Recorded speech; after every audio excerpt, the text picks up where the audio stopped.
Buonasera a tutti, benvenuti a questo primo appuntamento voluto dall'Associazione Culturale Gazebo di Sassari.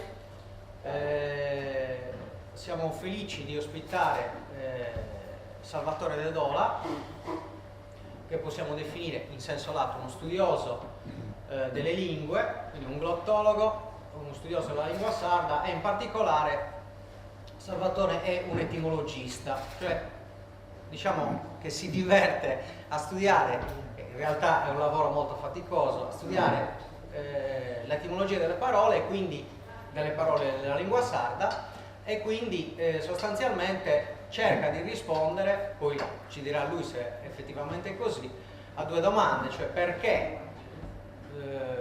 abbiamo o pronunciamo quella data parola e da dove viene eventualmente quella parola, perché di certo una provenienza, stante che la storia della nostra isola, la storia linguistica della nostra isola è così variegata e così antica, una provenienza dovrà averla per forza. Io prima ho guardato alcune quarte di copertina dei suoi libri e mi sono soffermato in particolare su alcune righe che adesso vi leggo, che ci fanno giusto capire quale può essere stata la formazione di Salvatore e come è, diciamo, diventato lo studioso che è diventato. Vi estraggo giusto 5 righe che secondo me danno un ritratto abbastanza eloquente. Il perenne girovagare per le montagne, l'uso della carta topografica lo hanno fatto misurare con innumerevoli toponimi, da lui inizialmente considerati nell'ottica della filologia romanza. Ma i toponimi sardi, cioè i nomi di luogo sardi, affondano nell'arcaicità preromana, lasciando trapelare lo strato linguistico originario. Fatta questa scoperta, De Dola da 15 anni si sta applicando allo studio comparato delle grammatiche semitiche, che abbina all'uso già acquisito dei vocabolari indoeuropei.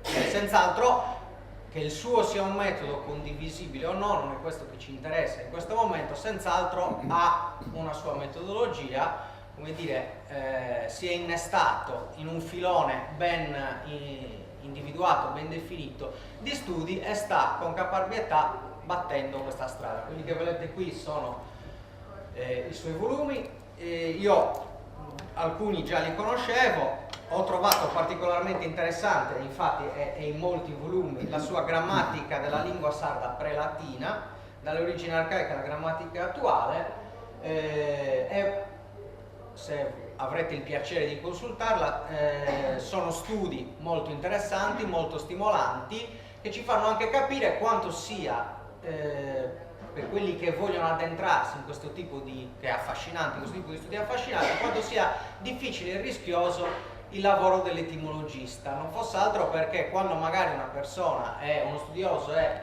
convinto che l'etimo di una parola sia riconducibile a, ne so, faccio un esempio, alla lingua latina, alla lingua greca, eccetera, poi invece magari più avanti lo studio di altre lingue spariglia un po' le carte e quindi è un rinnovarsi di una sfida nello studio.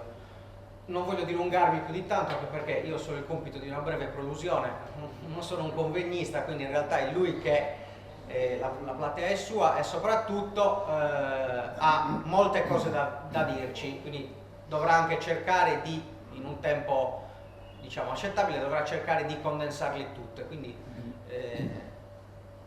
ti faccio i miei migliori auguri per questa impresa. Vi chiedo soltanto una cosa, se ovviamente durante la sua esposizione ciascuno di voi sa che se c'è qualche piccola domanda inerente strettamente a quello che lui sta spiegando in quel momento si può fare, se no rimanderemo direttamente a dopo l'eventuale dibattito, osservazione sulle cose che dirà. Buona serata a tutti.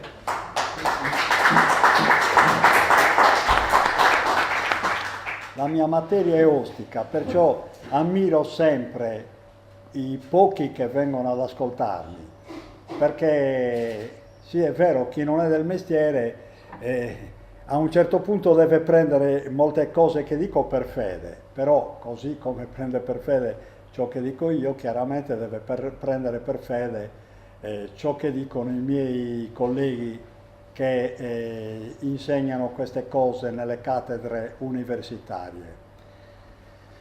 Si sostiene nelle cattedre universitarie che la lingua sarda derivi dal latino.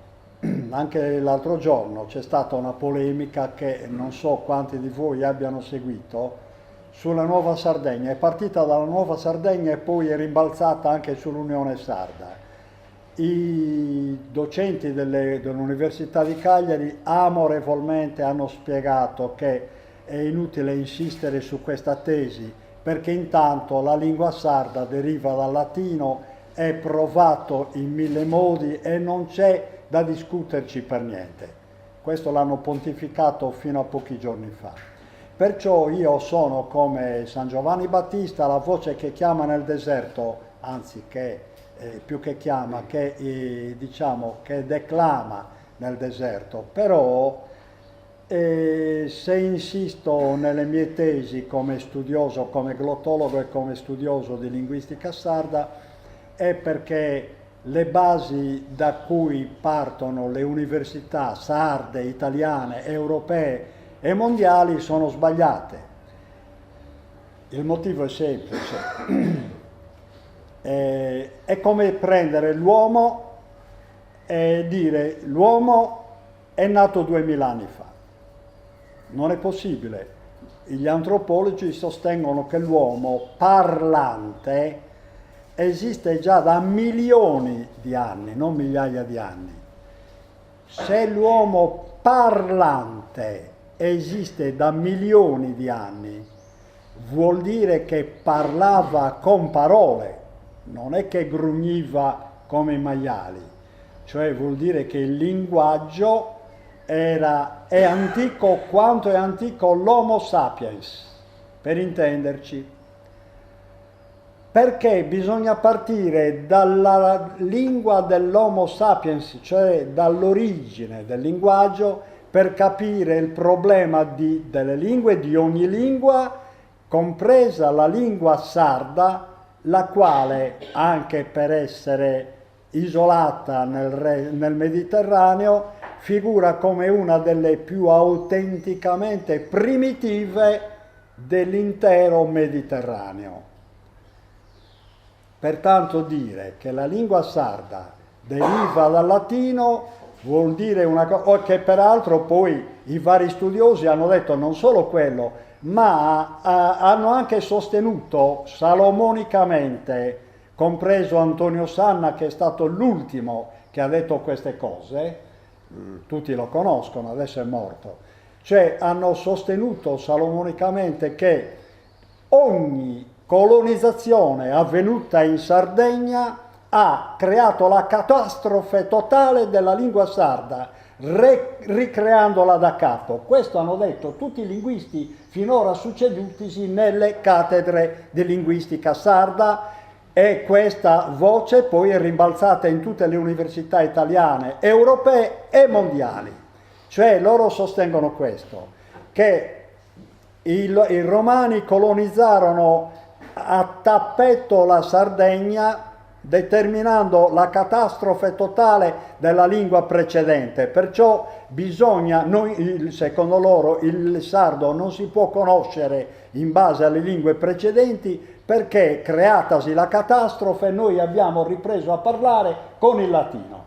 Poi sostengono una nuova successiva catastrofe con i catalani, cioè tutti, compreso il Wagner, sostengono questo, che la lingua sarda deriva al 90% dal catalano. Nel suo dizionario etimologico della lingua sarda dice queste cose. E io nel mio nuovo dizionario etimologico della lingua sarda, che oggi non ho potuto portare perché le prime copie me le daranno fra 10-15 giorni, sostengo invece tutto il contrario.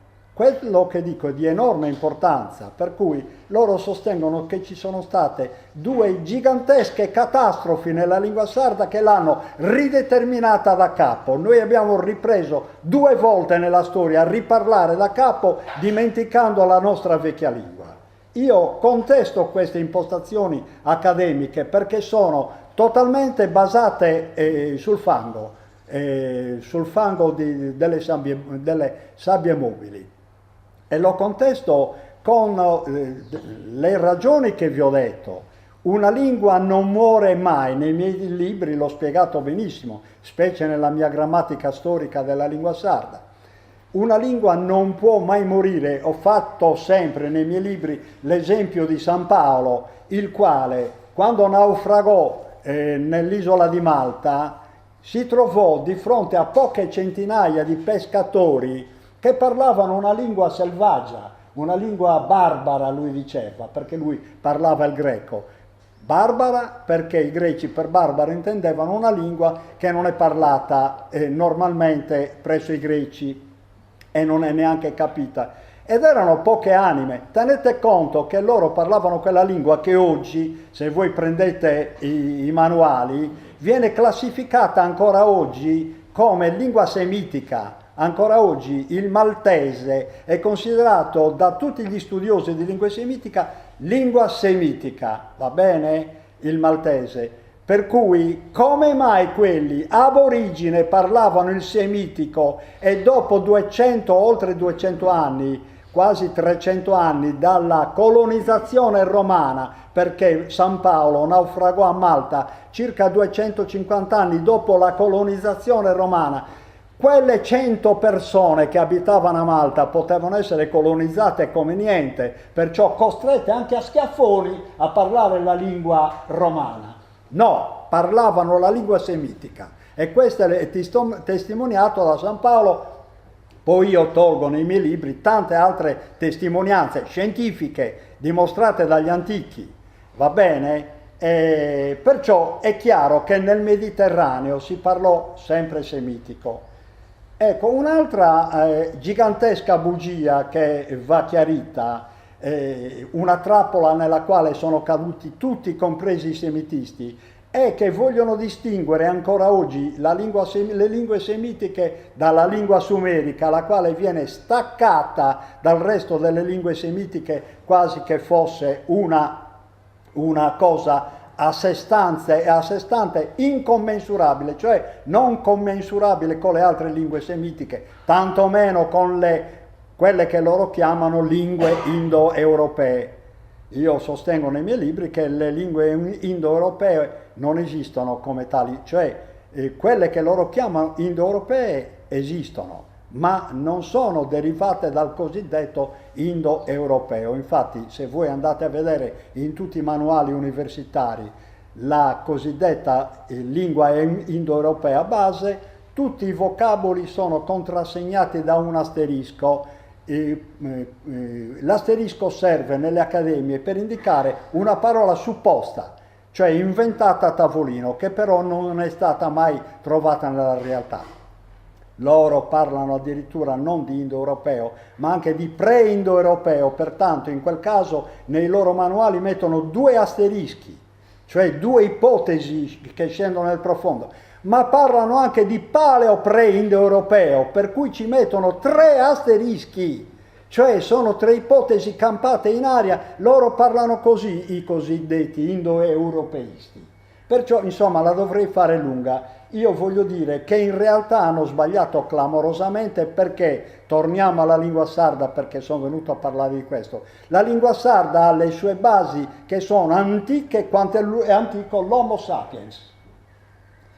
E la testimonianza viene dal fatto che ancora oggi circa metà della lingua sarda, se non di più, diciamo anche il 60%, si riscontra parola per parola nella lingua sumerica. La lingua sumerica è stata tradotta da tutti i sumeristi, come sono state tradotte tutte le lingue semitiche da tutti i semitisti. Ci sono dizionari, ci sono le grammatiche, chiunque può andare a consultare le parole e le etimologie che io do, che dimostrano appunto che tutte le parole sarde derivano dal sumerico e poi dall'accadico. L'accadico è una lingua, chiamiamola derivata per semplicità, poi se riesco spiego meglio.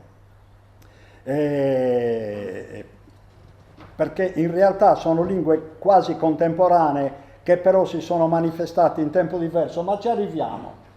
Iniziamo dalla prima slide. Queste qua sono i dipinti, è uno dei dipinti di Altamira. Pablo Picasso, quando vide i dipinti di Altamira, disse: dopo Altamira tutto è decadenza. Altamira, ci sono varie teorie, alcuni lo datano a 30.000 anni fa, questi dipinti, alcuni a 40.000 anni fa, 39.000 anni fa.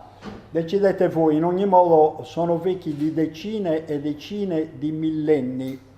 Questi dipinti sono stati fatti probabilmente da una donna, perché gli uomini in quell'epoca erano soltanto cacciatori, siamo in epoca di glaciazione, e i cacciatori se ne andavano a spasso per fare il loro mestiere, rimanevano le loro donne nelle grotte, nelle caverne, ed ecco cosa ne è uscito da quelle caverne, cose di incredibile bellezza. Chi, giusto quanto diceva Pablo Picasso, chi fece questi dipinti era una donna e comunque sia un pittore con una bravura che non è mai stata eguagliata e in ogni modo può essere eguagliata tranquillamente a un Rembrandt o quelle che volete. Tenete conto che usavano 2 soli colori, creta e gessi, roba del genere, o carboncini. Perciò, e in più dipingevano su delle grotte scabrose, su delle rocce scabrose. Ciò che ne è scaturito è di estrema bellezza.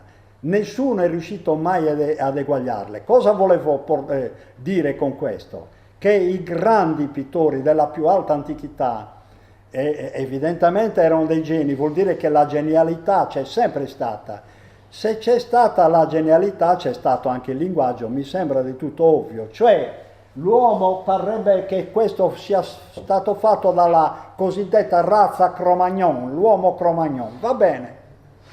L'uomo Cro-Magnon doveva avere una lingua così perfetta che poteva esprimere tutto l'universo. Io nelle mie lezioni le ho dette queste cose, per esempio da poco, un anno fa, qua in territorio sassarese ho fatto una lezione sulle costellazioni Shardana, che sostengono che non esiste Shardana, erano ignoranti, anzi non erano neanche sardi, mentre io ho spiegato che tutte le costellazioni babilonesi hanno parole sarde. Le ho spiegate scientificamente. Cioè, insomma, ci stiamo prendendo in giro. Nel Mediterraneo la cultura gira da decine e decine di millenni. Andiamo avanti. Quest'altra è dai dipinti della grotta di Chauvet, che dicono che di qualche migliaio di anni più recente rispetto a quelle di Altamira. Osservate questi cavalli selvaggi e questi rinoceronti che lottano tra di loro. Sono di una perfezione che neanche Michelangelo riuscì a fare e neanche Rembrandt. Sono di una perfezione assoluta, un dinamismo incredibile. Anche queste sono dipinte su rocce scabrose, al buio, al lume di una torcia. Questi erano geniali. Andiamo pure avanti. Vedete, la gente non lo vuole capire. Fermiamoci un attimo solo con i Sumeri. I Sumeri, loro non si chiamavano Sumeri, furono gli accadici a chiamare Sumer i Sumeri. Loro si chiamavano, detto all'italiana, il popolo dalla testa nera. Cioè loro per primi dicevano di essere negri, va bene? Però io parlo dei Sumeri, quelli relativi alle tavolette che hanno trovato, le tavolette di argilla che hanno trovato in Mesopotamia. Poi noi spieghiamo che cosa sono i Sumeri. Ogni popolo si nomina a suo modo. Per esempio gli Etruschi si nominavano in un altro modo, Rasenna, loro dicevano, si chiamavano Rasenna, loro era il loro nome. Siamo noi che li chiamiamo Etruschi, dalla parola latina eccetera, Tuschi eccetera. Ogni popolo ebbe il proprio nome, se lo diede, a prescindere poi dai nomi che gli studiosi a posteriori, oppure torniamo ai greci che furono coloro che diedero molte notizie sui popoli precedenti, arriviamo al limite alle parole greche e da lì non usciamo. Molti grecizzano tutto, mentre i greci erano solamente portatori di notizie, nient'altro. E non possiamo fermarci alla cultura greca, ma torniamo ai Sumeri. Insomma, visto che ci siamo fermati all'Homo Cro-Magnon, che è vecchio di circa 40.000 anni fa, da dove veniva l'Homo Cro-Magnon? Gli studiosi dicono che proveniva dalla valle del Nilo, va bene? E poi l'Homo Cro-Magnon, scendendo lungo il Nilo, se ne andò a destra e a sinistra. Qui evidentemente, siccome eravamo in epoca di glaciazione, a Gibilterra attraversarono con poca fatica su delle zattere costruite con otri pieni di fieno, e loro, pagagliando con dei tronchi di alberi morti, nel giro di poche ore riuscirono a attraversare Gibilterra, e da Gibilterra dilagarono in tutto il Mediterraneo, arrivando anche in Liguria e in Italia. Ugualmente da qua, essendosi divisi dagli altri, se ne andarono lungo la terra di Canaan e arrivati qui nell'Anatolia, poi parte salirono verso il Caucaso per andare poi verso le steppe russe, parte passarono i Dardanelli e se ne andarono qua in Grecia, e poi attraverso la Dalmazia vennero in Italia. In pratica i due rami si incontrarono proprio nella penisola italiana. Va bene? Osservate solamente questo punto, qua c'è la Romania, la più grande menzogna della storia. Tutti sostengono che i rumeni parlano il latino ancora oggi, è la cosa più falsa. Tutte le accademie della Romania si sono ribellate a questa diceria portata avanti dai soliti docenti italiani, i quali sostengono che tutto derivò dall'impero romano. È falso, il rumeno è simile al sardo ed è parlato dai tempi di Cro-Magnon. Quando l'uomo di Cro-Magnon passò in Romania, non a caso fu la prima regione che conquistarono, oltre i Dardanelli, che occuparono, e poi occuparono le altre regioni.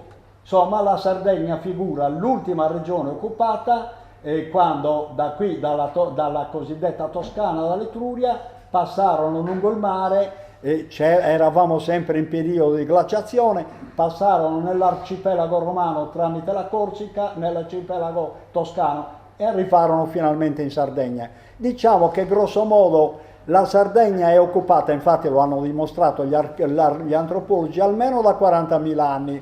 Poi cosa successe? Che questa lingua Cro-Magnon rimase in Sardegna e non dico si fossilizzò, perché le lingue non si sono mai fossilizzate, nella misura in cui si inventò pian piano la tecnologia della navigazione, i popoli nel Mediterraneo e nel Tirreno, a maggior ragione, loro navigavano e scambiavano beni, servizi, idee, cultura. Perciò questi popoli del Mediterraneo, e specialmente del Tirreno, interagirono fra di loro con una sola lingua.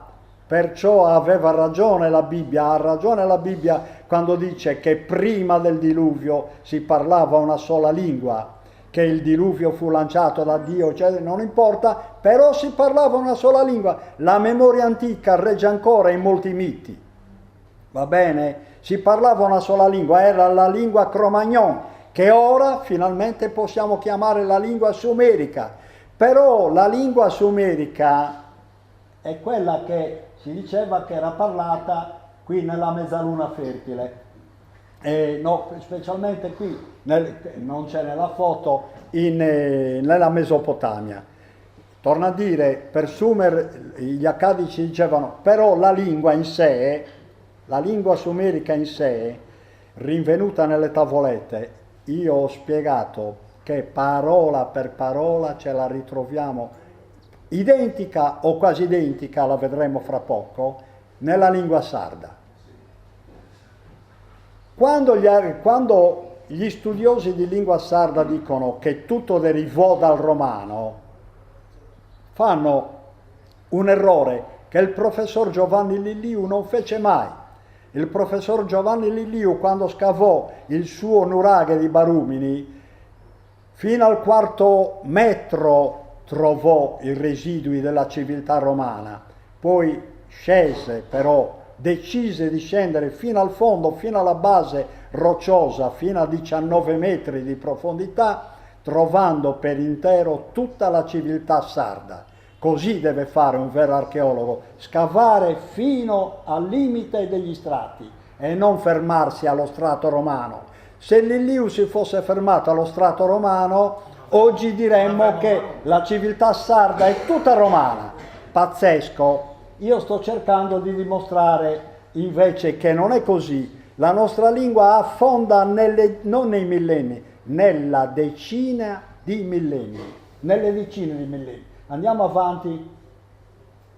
Vedete, in Mesopotamia furono trovati segni del genere, che poi questo cuneiforme fu tradotto pian piano dagli specialisti e oggi lo capiamo tutto. Cioè conosciamo benissimo il sumerico, talché se uno vuole può anche scrivere il proprio nome in sumerico. Tenete conto che la lingua sumerica era una lingua, come si chiama, sillabica, cioè si esprimeva a sillabe, e questa è un'altra prova del fatto che la lingua di Cro-Magnon, cioè gli studiosi, i migliori studiosi della lingua sumerica sono gli spagnoli, i quali fanno delle ipotesi. Allora, il sumerico è apparso in Mesopotamia 3300 anni fa circa, però loro, per una serie di indizi eccetera, si spingono a immaginare che la lingua sumerica fosse nata quantomeno 9000 anni prima di Cristo, come dire 11.000 anni fa, cioè quando successe il gigantesco, il titanico tsunami di Santorino che devastò la civiltà di Creta eccetera. Allora secondo loro nacque la lingua sumerica. In realtà loro, non avendo gli strumenti per poterlo dire, si fermano lì. Io sono andato più a fondo dicendo che la lingua sumerica è la stessa lingua Cro-Magnon, punto e basta, perché ce la ritroviamo in tutto il Mediterraneo. Questa lingua la ritroviamo in Spagna. Non è vero che furono gli spagnoli colonizzando la Sardegna a ridarci la lingua che non avevamo più. Questo dicono gli studiosi di linguistica sarda, catalani e poi aragonesi e poi spagnoli in generale, quelli che ricrearono la lingua sarda almeno al 90%. Questo vengono a dirci a noi. Mentre in realtà gli spagnoli parlavano come noi sardi la lingua Cro-Magnon. Ecco perché noi sardi parliamo una lingua molto simile allo spagnolo, e perché in Spagna, torniamo anche indietro un attimo solo, ecco, perché in Spagna parlano una lingua simillima, proprio molto simile a quella sarda? Semplicemente perché furono i primi ad essere colonizzati dai Cro-Magnon che venivano dall'Africa, come furono i primi ad essere colonizzati nella penisola, nella penisola, come si chiama? I rumeni. Furono i primi, usiamo la parola colonizzati, furono i primi territori a essere occupati dall'uomo Cro-Magnon che superò i Dardanelli, ed ecco perché quelli parlano una lingua molto simile al latino, perché anche i latini, appunto, quando il Cro-Magnon scende in Italia, si instaurò quella lingua lì. Ma non è che si instaurò solo la lingua latina in Italia. Quando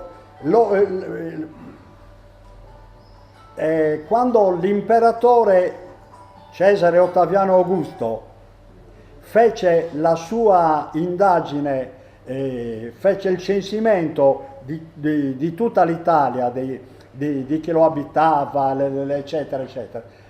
Stabilì in quel censimento, si stabilì che in Italia, allora, ai tempi di Ottaviano Augusto, si parlavano 32 lingue, va bene? C'erano 32 popoli.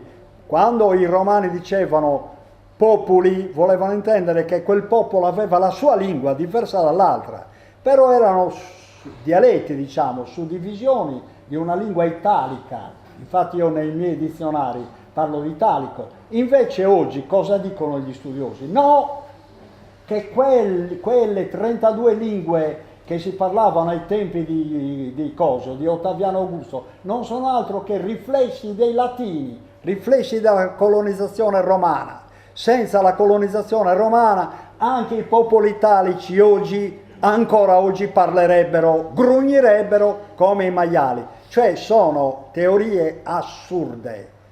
In realtà in tutto il Tirreno parlavamo la stessa lingua, che poi per ovvie ragioni, per ragioni di stanziamento, di separazione, eccetera, iniziarono a suddividersi proprio in varie lingue che furono per l'epoca i vari dialetti. Poi arriveremo alla distinzione tra lingua e dialetto, andiamo avanti di 2 slide. Allora, qua siamo all'alfabeto. Anche qua se n'è detto di tutto nella storia della linguistica, si è detto di tutto, cioè l'alfabeto non è il sillabario, non è un sistema di sillabe con le quali si dicono le singole parole. Torna un attimo indietro. Allora qui io in sumerico ho scritto il mio nome, Sal, Ua, perché la Ba non c'era.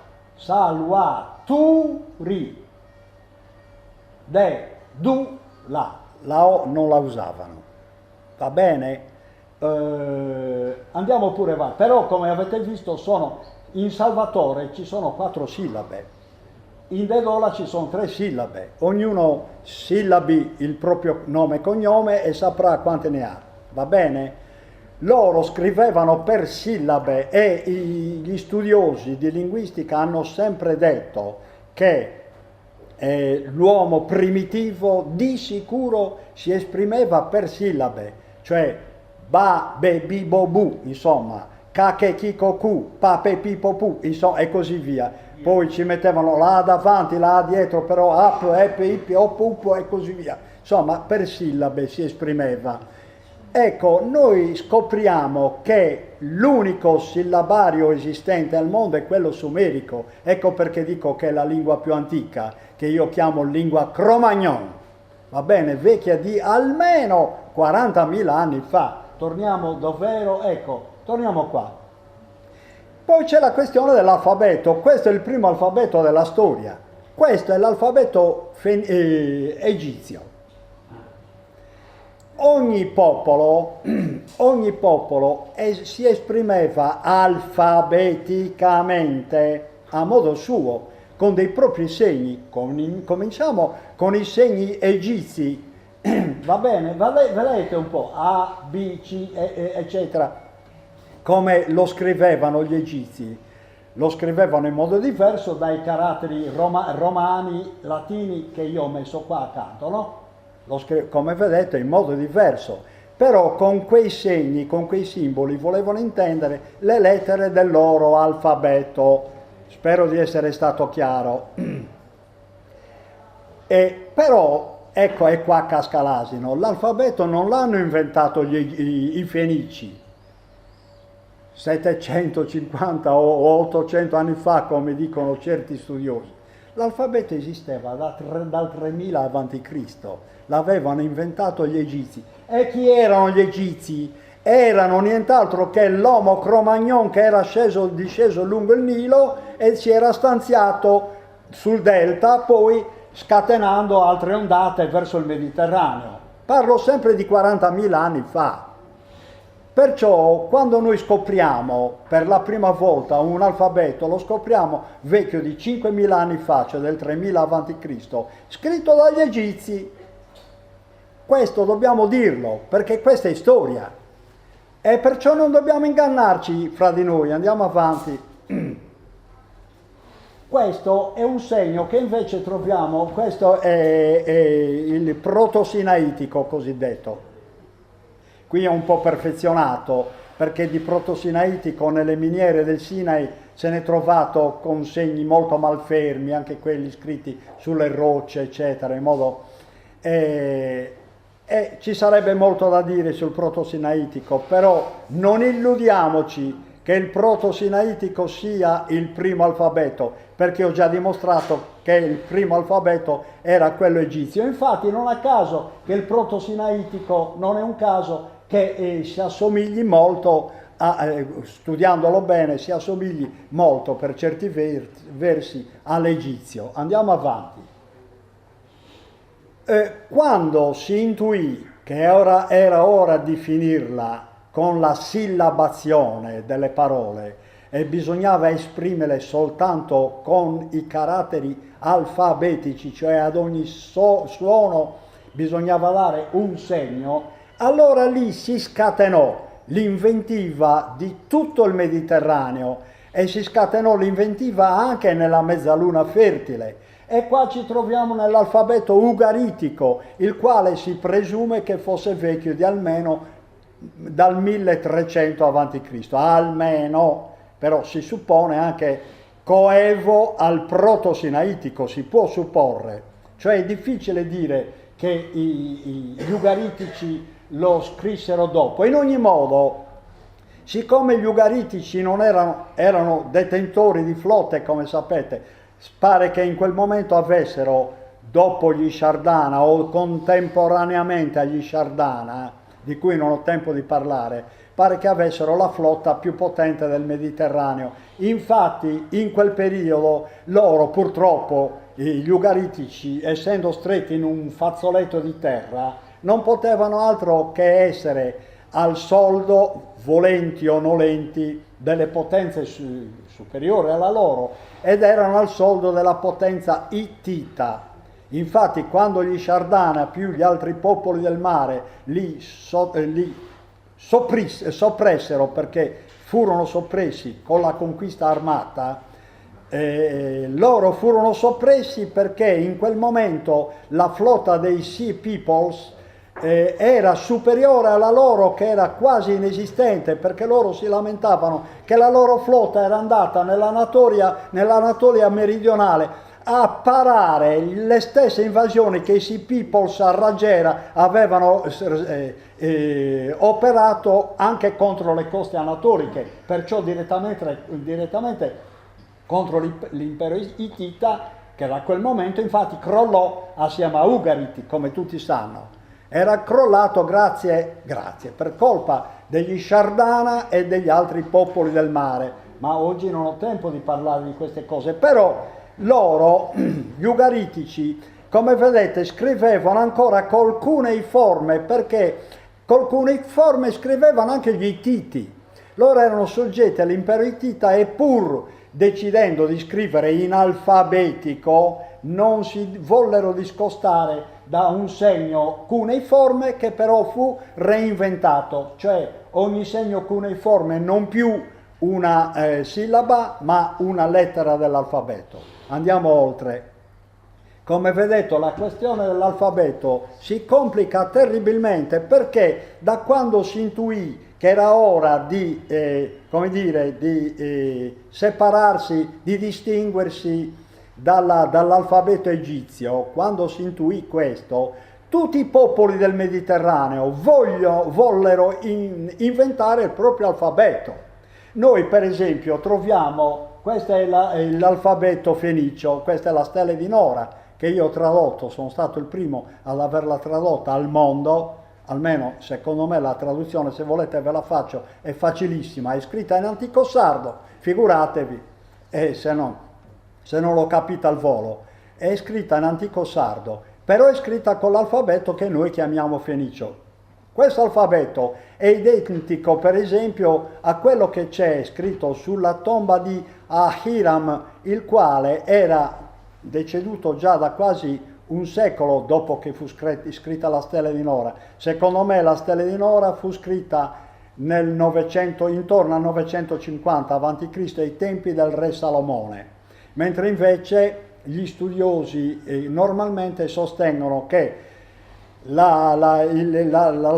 l'alfabeto e comunque voglio dire la Stella di Nora fu portata in Sardegna solamente 2 secoli dopo, nel 750 a.C.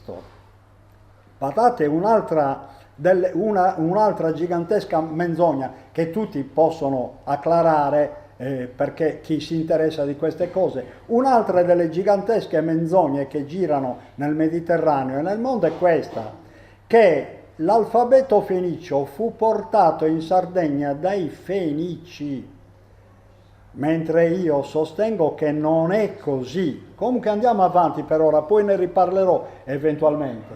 Poi dovrò tornare per altre lezioni, qua mi dicono che dovrò sostenerne 3 nel giro di un mese e mezzo.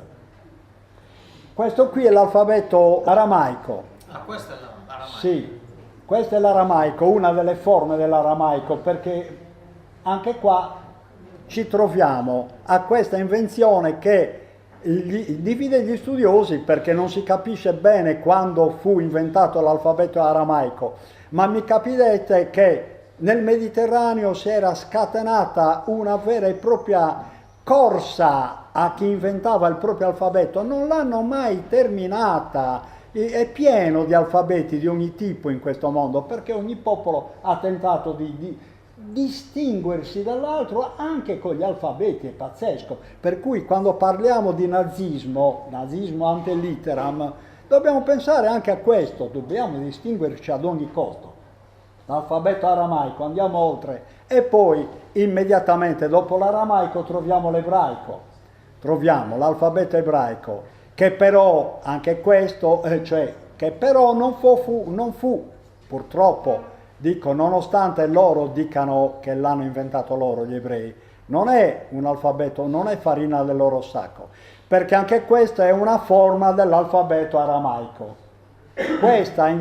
Questo alfabeto fu usato in tutto il regno di Aram, in tutto il territorio di Aram, in tutta la Siria attuale per intenderci, e andava oltre occupando l'intera Mesopotamia in quell'epoca e arrivò fino all'impero persiano. Cioè Ciro il Grande, quando utilizzò il proprio alfabeto, decise di utilizzare l'aramaico, e infatti gli ebrei che erano detenuti a Babilonia, che furono liberati proprio da Ciro il Grande, furono loro a portarsi appresso questo alfabeto, ma era l'alfabeto aramaico, non l'alfabeto ebraico. Andiamo oltre. Ecco, e qua siamo ai lingotti sardi che tutti conoscono, gli oxide, cioè pelle di bue letteralmente, i lingotti a pelle di bue. Poi continuiamo sugli alfabeti. Il lingotto a pelle di bue, anche qui ci sono varie date, che comunque sia gli archeologi, qua ovviamente do la parola agli archeologi, gli archeologi sostengono che vennero quasi praticamente tutti dall'isola di Cipro. Come sapete l'isola di Cipro, anche nel nome Cuprum, parola greca insomma, che significa rame in greco. Cioè c'erano le più grandi miniere di rame. Cosa succedeva? Che a quanto pare gli Sciardana, che allora erano molto potenti, stando alle interpretazioni per esempio dall'archeologo Giovanni Ugas, gli Sciardana non facevano altro che importare i lingotti oxide da Cipro per poi rivenderli nel Mediterraneo come sardi. Sembrerebbe che la cosa fosse così, cioè anche noi in realtà avevamo miniere di rame, però poi gli studiosi, analizzando bene questo rame, pare che si possa sostenere che in realtà proveniva dalle miniere cipriote. Però volevo dirvi, vedete quel segno lì? Osservatelo bene, guardatelo meglio.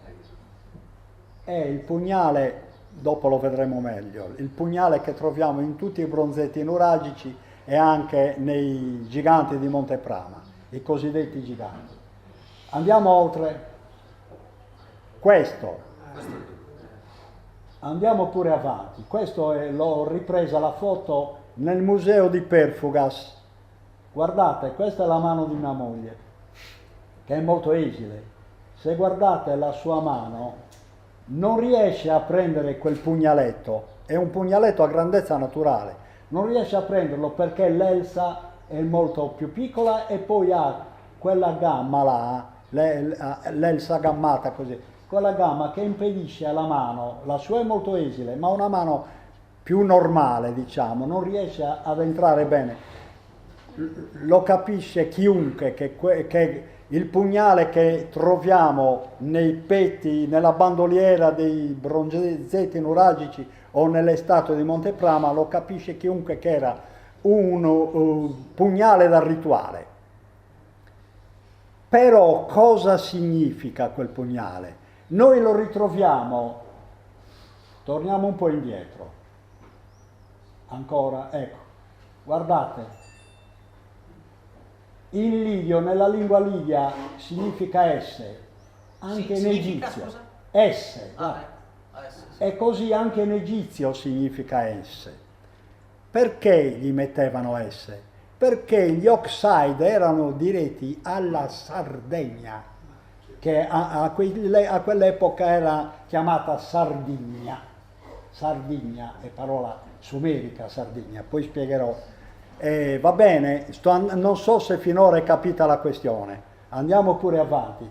Erano indirizzate da Cipro verso la Sardegna e ci mettevano quel segno lì per indicare che erano destinati alla Sardegna, esse come Sardigna. Ecco che significa il pugnaletto, era l'emblema del popolo sardo, quel pugnaletto che troviamo in tutti i bronzetti nuragici e nelle statue di Monteprama. Era l'emblema del popolo sardo, pugnale proprio da cerimonia e non da combattimento. Ecco, fermiamoci un attimo, ma solo un attimo qua. Questo è l'alfabeto ogamico. Poi assieme all'alfabeto ogamico noi ritroviamo nei secoli l'alfabeto cirillico e l'alfabeto gotico. Per esempio il gotico tutti pensano che sia quello poi pubblicizzato dalle torme di Hitler, ma non è così. Il gotico ha una forma del tutto diversa. Io mi sono laureato in lingua gotica e so benissimo che forma abbia. Insomma, il mondo è pieno di alfabeti. La finiamo con questo alfabeto per dire solo una cosa, che i misteri della lingua sarda e della linguistica sarda rimarranno tali fino a quando ci saranno delle persone che vogliono introdursi nella cultura sarda per dire anche cose che è meglio tacere. Cioè, sostengono che l'alfabeto Ogam nacque in Sardegna. Quando non se ne può più, non se ne può più. Noi dobbiamo dire che in Sardegna quell'alfabeto non nacque. Oggi non posso, ma se mi chiederete una lezione la farò su questo. Non posso perché devo andare oltre. Perciò andiamo oltre. Non nacque in Sardegna, anche perché in Sardegna non abbiamo nessuna prova di questo alfabeto. Non abbiamo nessuna prova.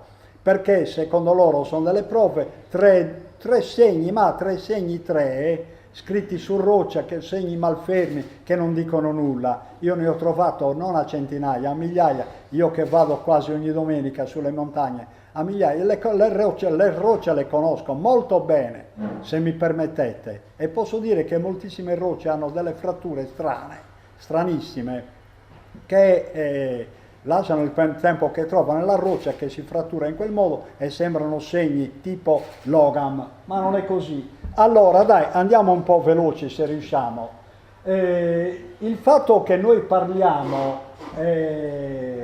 va bene, il sumerico e poi l'accadico, e comunque sia queste due lingue fuse fra di loro, lo ritroviamo per esempio in tutte le parole. Tenete conto che io nel mio dizionario ho tradotto 25.000 parole, a tutte ho dato l'etimologia sumerico-accadica, a tutte 25.000, non è poco. Praticamente ho dimostrato che tutta la lingua sarda ha radici sumero-accadiche e in più tutte le lingue collegate, l'ebraico, l'aramaico, eccetera. Allora, carta, come vedete, il cognome carta, ma anche il nome della carta per uso scrittorio, dobbiamo fermarci per capirlo. Vedete che viene dall'accadico cartu, che significa a strisce. Perché a strisce? Perché la prima carta, come tutti sanno, fu fatta dagli egizi, sempre gli egizi, i Cro-Magnon, che poi li conosciamo come egizi, fu fatta dal papiro a strisce sovrapposte. Quella è la prima carta, ecco perché la parola sarda è italica, carta deriva dall'accadico cartu. Noi ce lo ritroviamo nella parola sassarese pabiru, cagliaritano, campidanese paperi, francese papier, italiano papiro, anglosassone pepa e così via. Da Plinio ricaviamo che lo ritroviamo anche in greco, infatti papiros è da Teofrasto che lo scrisse per la prima volta nel 300 a.C. Papiros.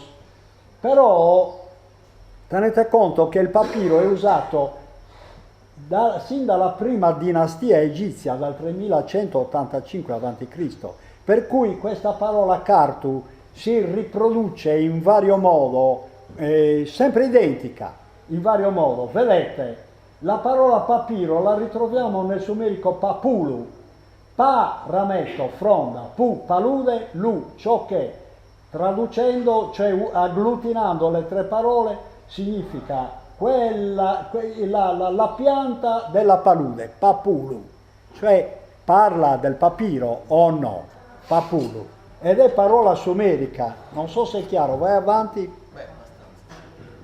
Vedete, noi in Sardegna abbiamo questa pianta che non è il papiro, questa in latino viene chiamata tuffa, così in italiano la chiamiamo tifa, la conoscete tutti, no? E ha questo pappo strano lungo un gambo che è molto molto esile, questo è la tifa. Però andiamo oltre, vi faccio conoscere l'origine di questa parola, è interessantissimo.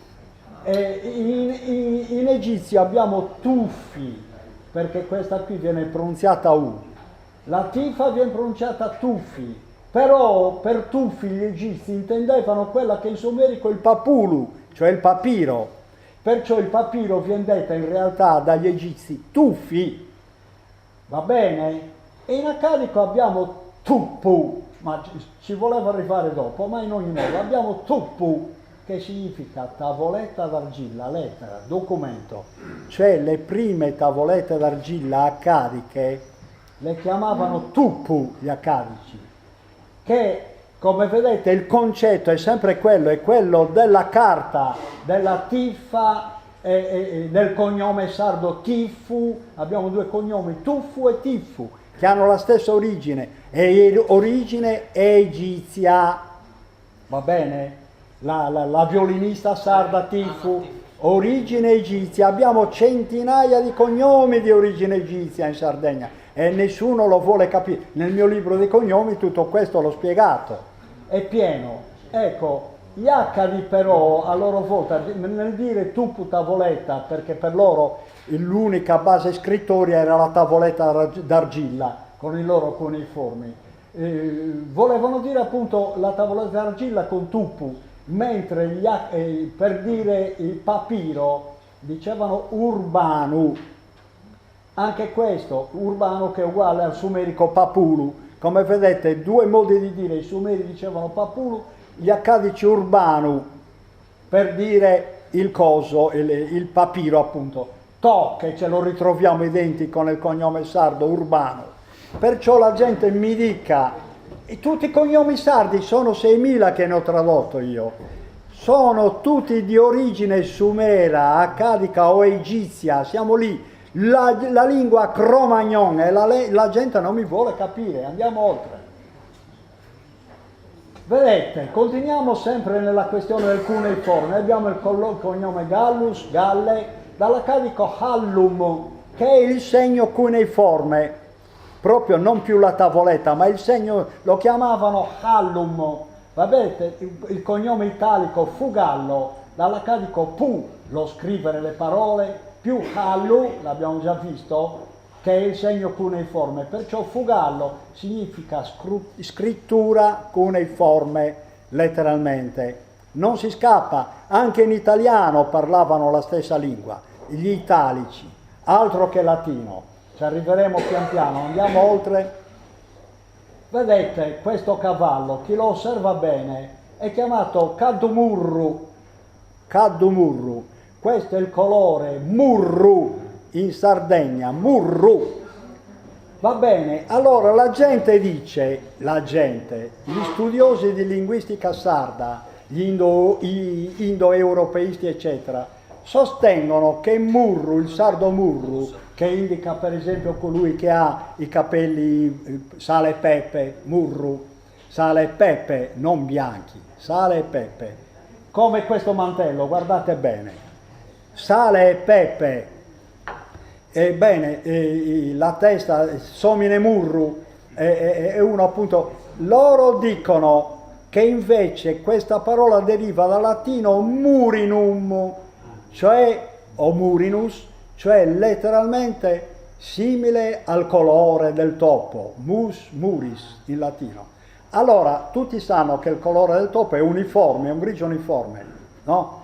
Perché chiamare murru questo cavallo se non ha un grigio uniforme? In realtà, vedete da dove deriva? Dal sumerico muru, cioè sono due sillabe agglutinate. Quando si agglutinava in sumerico, quando agglutinavano due sillabe, la successiva si raddoppiava, per cui pronunciavano murru, anche se è scritto nei dizionari muru, con una sola R. Murru, rainstorm in inglese, cioè tempesta. Allora capirete che questo colore murru è simile alla grandine che cade durante una tempesta.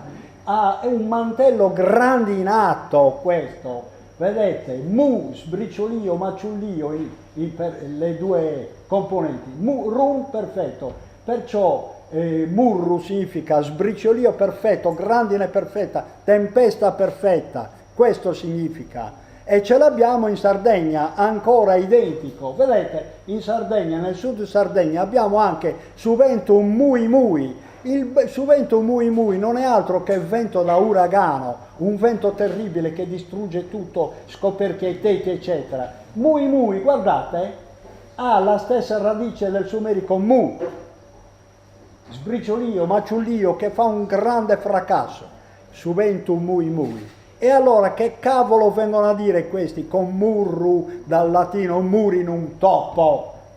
Ci ritorneremo su questa questione, andiamo avanti. Ne hanno inventato di ogni colore, perché loro nell'analisi della lingua sarda si sono fermati soltanto al latino. Punto e basta. Ma è pazzesco tutto questo. Ma perché non hanno preso in mano i dizionari sumerico e semitici in generale? Non li hanno mai presi in mano. Vedete, la parola limba è la parola più antica del Mediterraneo e c'è un linguista che ha scritto anche un libro che vorrebbe eliminare, nella questione di Salimba sarda comuna, che poi se riusciamo affronteremo, nella questione di Salimba sarda comune dicono che ci vuole un'unica lingua, Salimba de Mesania, e perciò una delle migliaia di parole sarde che vanno eliminate è limba, perché originariamente era linga o lingua. Questo lo dicono loro. Dal latino, sempre dal latino. Pazzesco. Questa parola limba esiste da almeno 40.000 anni fa. Vedete, deriva dal sumerico lib, heart, cioè cuore letteralmente, inner body, cioè gli organi interni, cuore ed organi interni. Cioè tenete conto che con questa parola, quando loro dicevano cuore, intendevano anche il pensiero, perché anticamente fino ai tempi di Aristotele e oltre, il pensiero era, si pensava che derivasse più che altro dall'inner body, cioè dal cuore principalmente. Come anche in greco, Fren, eccetera. Ecco, appunto. Bene, invece è falso. Lib significa cuore, cioè la parte più interna del corpo, e ba significa vaso. Libba più la epentesi M significa vaso del cuore. Cioè noi in migliaia e migliaia di parole sarde e italiane troviamo l'epentesi, cioè l'inserzione all'interno tra le due sillabe antiche di una M o di una N, e per questo l'hanno inserita per eufonia. Io la chiamerei come legge dell'epentesi, perché è una legge fonetica che è fonetica. È eufonica, sì, perché nella pronuncia... È una legge che porta alla migliore fonetica, per cui ecco perché noi diciamo limba invece di libba, se no sarebbe libba. Va bene. Allora, perché lo chiamarono vaso del cuore? 40.000 anni fa, gli uomini di Cro-Magnon, perché la chiamarono così questa parola? Perché era il vaso dove si componeva il pensiero. Vaso del cuore, limba significa vaso dove si compone il pensiero. Questa è la parola più antica del Mediterraneo e la gente deve imparare a capirlo. Andiamo avanti. E la vogliono escludere anche dalla lingua sarda. I docenti delle varie università, è pazzesco tutto questo. Io mi indigno perché c'è da indignarsi, ma andiamo avanti, veloci. E vedete che, per esempio, molto velocemente, arrosa in logudorese e non solo significa morbillo, dall'accadico ruscium, rossore. È chiaro che il morbillo deriva dall'accadico ruscium, no, babilonese, eccetera.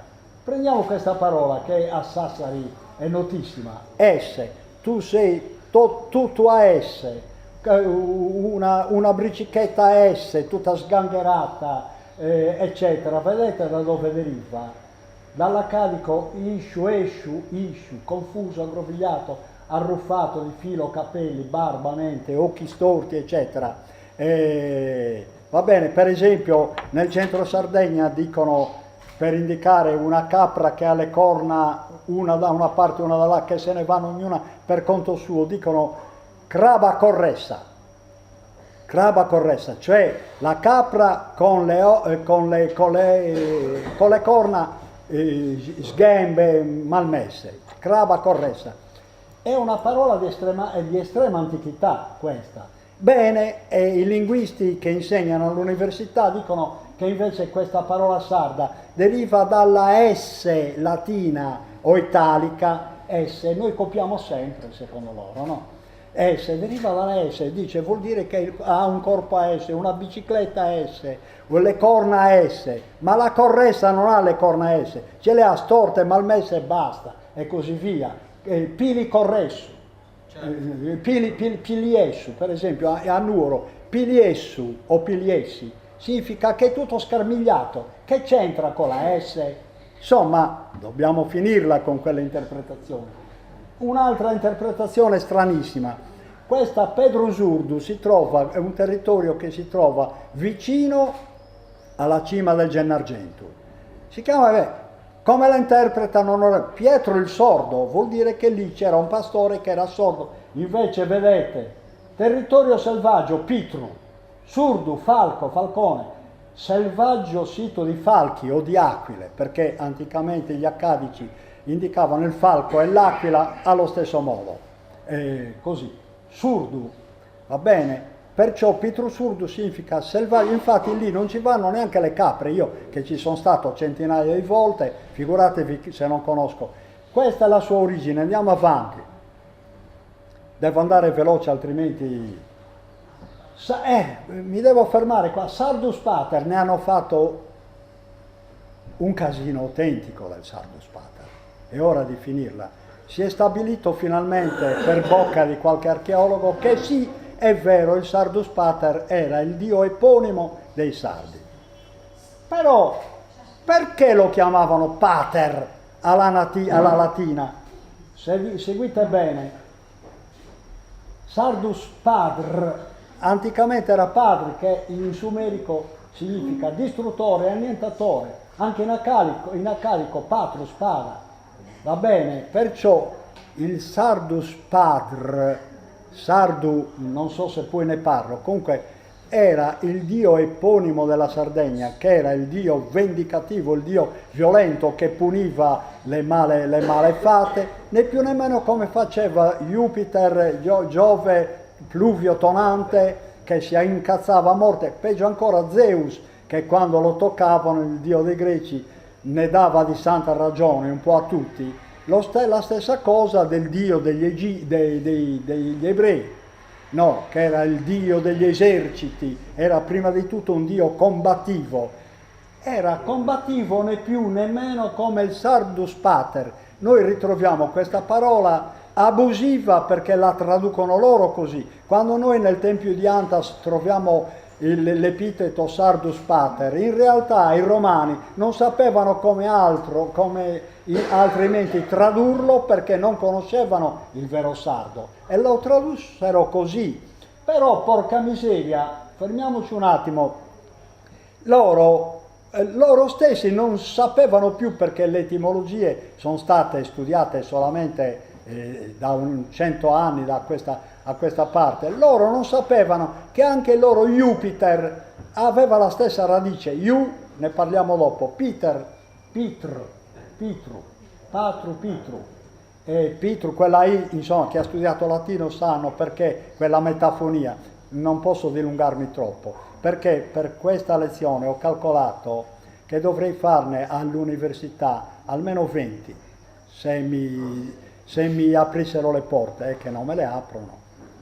Va bene, Jupiter era Geova distruttore, infatti lo ritroviamo poi nella declinazione Iovis, Iovem, che è uguale al Geova degli ebrei. Certo. Geova distruttore, anche Geova ne ho parlato in altre lezioni, ce l'abbiamo anche in Sardegna, no? Yahu.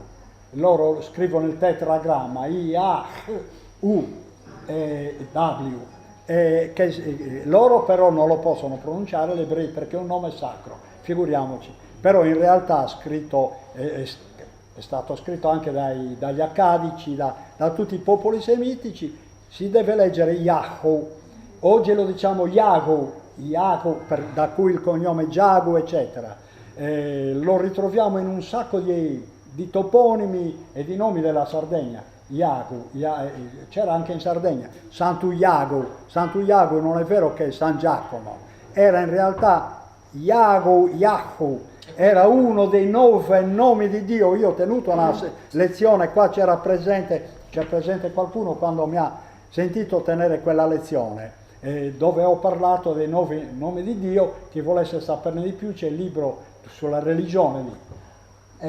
Quindi anche Giacomona, anche lì, eccetera, eccetera. Perciò nulla è cambiato nel Mediterraneo, parlavamo la stessa lingua, anche Jupiter era lo stesso Geova sardo, perché ce l'avevamo anche in Sardegna, e si chiamava Peter, non Pater, come dicono i latini, che significa Giove padre, Jupiter. No, Jupiter significa Giove distruttore, letteralmente. Va bene?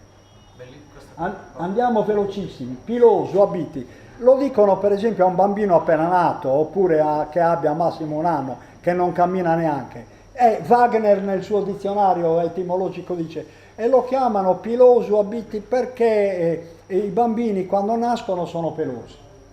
Ecco la sua giustificazione. Invece guardate qua, dall'accadico, sumeri, babilonese eccetera, pelum, uovo. Quindi appena schiuso questa sera. Esatto, piloso significa che è uscito appena dall'uovo, punto e basta. Guardate i danni che hanno creato alla cultura sarda queste persone che ancora oggi insegnano all'università. Ma un altro danno che grida vendetta è questo, danno. In Campidano... E a me hanno sempre spiegato che danno. Che danno. E invece no, guardate, viene dall'accadico babilonese danno, Dio onnipotente. Dio onnipotente è un'invocazione rivolta a Dio perché li salvi da un malanno immediato, uno che sta per cadere, uno che si è rotto un braccio, danno e così via. Insomma, viene detto in Campidano solo in quel caso. Mentre loro hanno avuto il coraggio di falsare persino la lingua sarda, mettendo nei loro dizionari Itadannu, che non è mai esistito nella lingua sarda. È Tadannu, non Itadannu. Andate a leggervi i dizionari sardi e vedrete i danni che hanno fatto questi signori. Piletita, un altro danno immenso. Piletita lo così, anche il Wagner che dicono che è il padre della linguistica sarda. La mastite, loro intendono per piletita come vuol dire che la signora che ha la mastite ha un pelo all'interno Ora, chi ha studiato un po', non medicina, ha studiato, Insomma, anche un bambino riesce a capire come fa un pelo ad immettersi all'interno della mammella.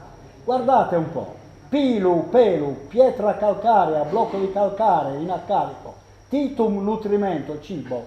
Cioè per titu, la parola tita in sarda deriva dall'accadico titum, che significa cibo, il cibo per antonomasia, mentre pilu è la pietra calcarea, cioè infatti si dice in sardo anche, una pietra. infatti loro in sardo si dice anche tita apedrada, cioè la mammella che diventa pietrosa, che gli si è formata una pietra all'interno. Pilo e tita significa questo, cioè la mammella che gli si forma una pietra all'interno, un pezzo di calcare. Perché un pezzo di calcare? Perché evidentemente anticamente qualcuna è morta di mastite, l'hanno sezionata e hanno visto che il latte si era rappreso come il calcare. Il calcare è bianco, lo sappiamo benissimo, noi sassaresi ne sappiamo qualcosa perché abbiamo le cave, per esempio di Ribunti, che è calcare bianchissimo,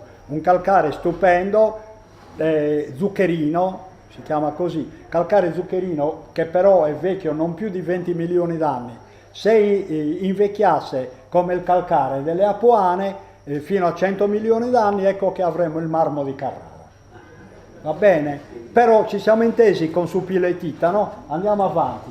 La Unedas, vedete da dove deriva? Guarda, non dico le origini che hanno dato i miei predecessori, deriva dall'accadico o babilonese, Almeno una dicela. Cosa? Una etimologia di questa guarda, parola. ne hanno scritto. Ecco, lì nel libro dove tratto la musica sarda, là, in quella, ce l'hai, no? Sì. Lì, in quel libro lì, e lì c'è tutto, la Unedas trovi tutto. Ci hanno fatto, credo, almeno 8 etimologie pazzesche, e io gliele contesto perché in realtà deriva dall'accadico lahu, guance, più Nilo, inondazione. Perché si gonfiano fortemente quando... Certo, inondazione delle guance, significa la Unedas, sì. E infatti la inondazione non a caso chiamarono Nilu dall'accadico Nilu, perché appunto il Nilo un tempo inondava tutto, eccetera. Figumuriscu, un'altra cosa che toglie, figumurisca noi diciamo a Sassari, figumurica,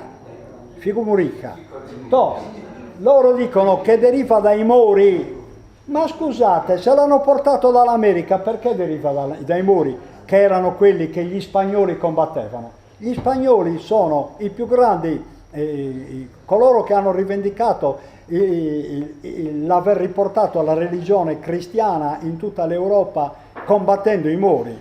E infatti tutti sanno che la scoperta dell'America fu voluta da Cristoforo Colombo proprio in funzione antimoresca. Lui riuscì a convincere il re del Portogallo, prima tentò di convincere il re di Aragona, eccetera. Li convinse perché lui disse: se noi non conquistiamo l'altra parte del mondo, ci arrivano prima di noi i musulmani che stanno invadendo tutto il mondo, loro ci arrivano da est, noi dobbiamo precorrerli da ovest, va bene? Perciò erano grandi nemici, specialmente allora ai tempi di Cristoforo Colombo, erano grandi nemici dei musulmani. Figurati se i musulmani, se avremmo chiamato mai, in quei tempi noi eravamo soggetti agli spagnoli, non avremmo mai chiamato figumurisca il ficco dei Mori. Guardate da dove deriva. Muru, giovane toro, torello, iscu, testicolo. Figumurisca significa ficco che ha la forma del testicolo di torello. Ditemi poi se è falso. Va bene, vabbè, insomma troppo lungo. Punta Palai, sapete tutti dov'è, sopra Bolotana. Dal Fenicio Baal, qua arriviamo a uno dei tanti nomi che Dio ebbe in Sardegna. Baal, lo ritroviamo dappertutto, con questo suffisso territoriale che ritroviamo anche in ebraico. Va bene, la stessa parola Valverde ha la stessa origine da Baal. Infatti non a caso ad Orgali la chiamano Nostra Signora de Baluirde. nemmeno, né più nemmeno come dicevano gli antichi accadici, Baal Irdu, Signore, base del cielo. Tutti i santuari della Madonna di Valverde anticamente erano santuari al dio Baal. Andiamo oltre perché troppo, devo andare velocissima. Ecco, un'altra delle grandi menzogne, Fagre Sakua in Campidanese, o fa Sakua in Sassare, Aracua, di nascosto. Vedete da dove deriva? Cua, gufo. Fagre Sakua in sardo significa agire come il gufo o la civetta che aggrediscono repentinamente di notte al buio. E invece loro, insomma, eccetera, eccetera. Asamuda, la stessa cosa, Fagre Asamuda, significa letteralmente stare zitto, come il saggio, il sapiente, dall'accadico mudu, va bene? E non starsene, Fagre Asamuda, starsene zitto. Fagre Asamuda, agire come il saggio, significa, e non altro. Io devo andare veloce, para, frate, nel sud Sardegna, frate. Dicono che para deriva dal latino patrem, pater. Ma come fanno a trovare questa derivazione quando noi abbiamo in accadico, in babilonese, paru, cercare? Infatti non a caso nel sud Sardegna lo chiamano anche paracircanti, perché i primi monaci in Sardegna, che erano bizantini, per accattivarsi la popolazione, tenete conto in quell'epoca non si scherzava. Per esempio, i primi frati che andarono a colonizzare, per esempio, la Val di Non, furono catturati e gli tagliarono il collo e squartati pure, perché credevano nei loro dei. Tu che cazzo ci fai qua? Morto! E in Sardegna stavano attenti a non fare la stessa fine dei frati della Val di Non. Va bene, se ne guardarono bene, perciò i primi monaci cristiani entrarono nel tessuto sociale della Sardegna antica dei tempi del re Ospitone. E loro fino ai tempi di Ospitone entravano chiedendo solo da mangiare. Allora i pastori evidentemente li tolleravano perché erano umilissimi, era una forma di penetrazione l'umiltà, perché poi sappiamo dalla storia cosa è successo, altro che umiltà nella Chiesa cristiana. Però lasciamo stare la storia.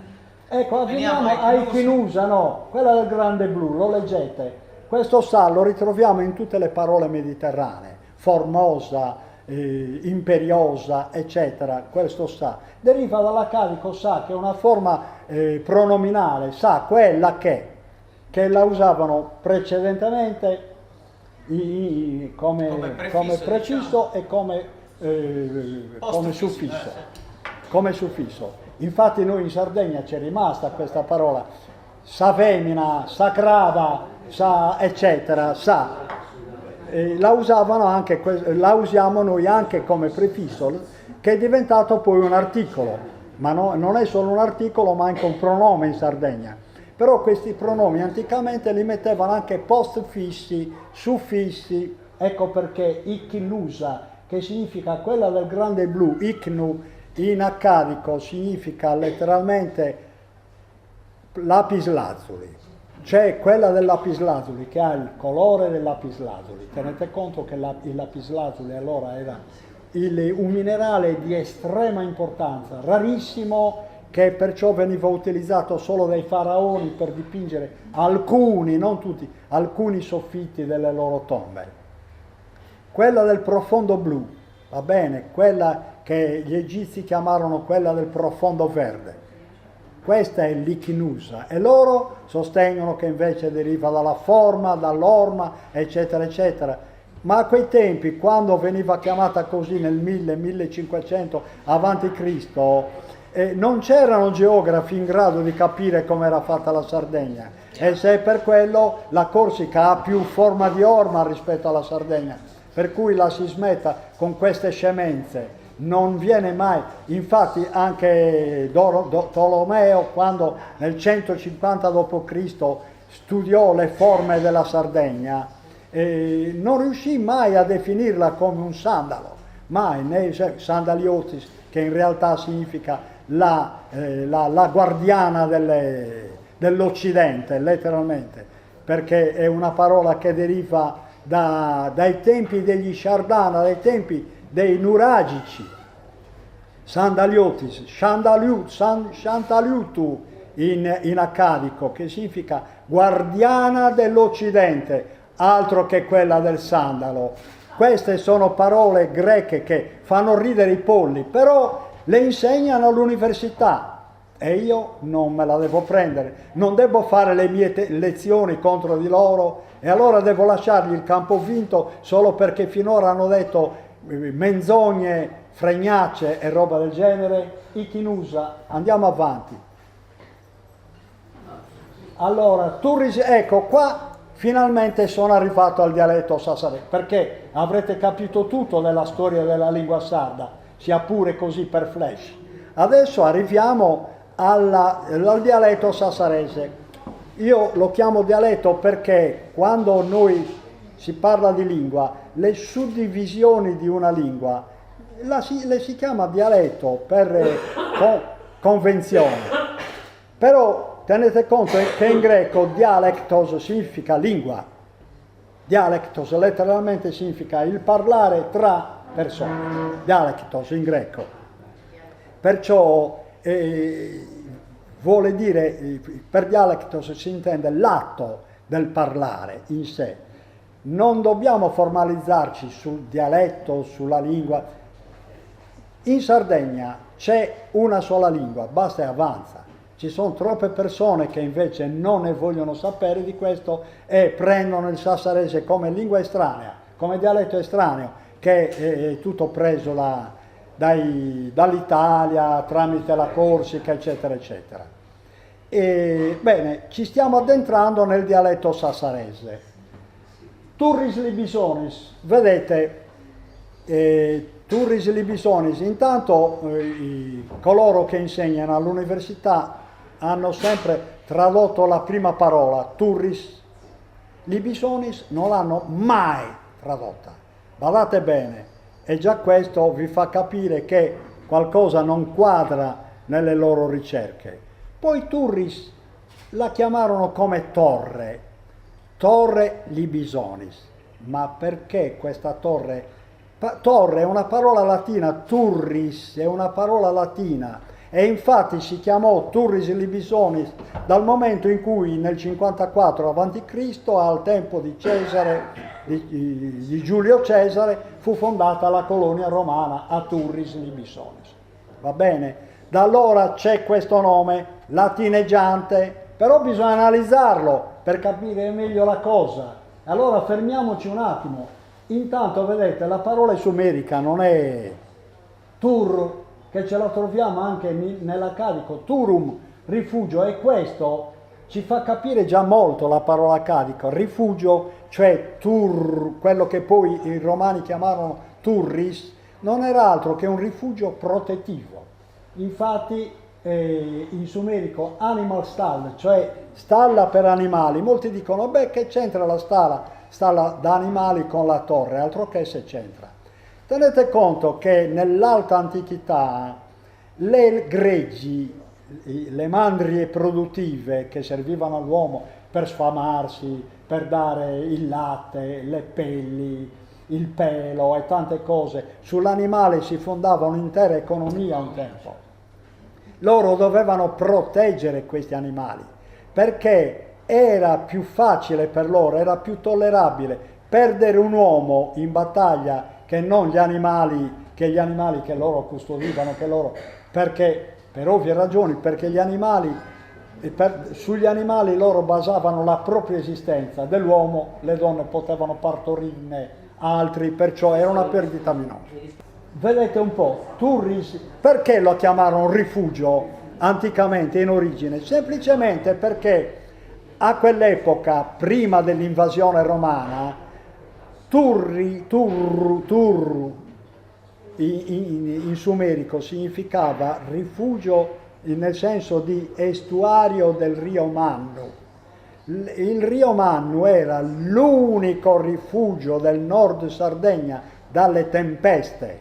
Fu l'unico porto naturale dove si riparavano le navi che erano sballottate dalla maestrale, va bene?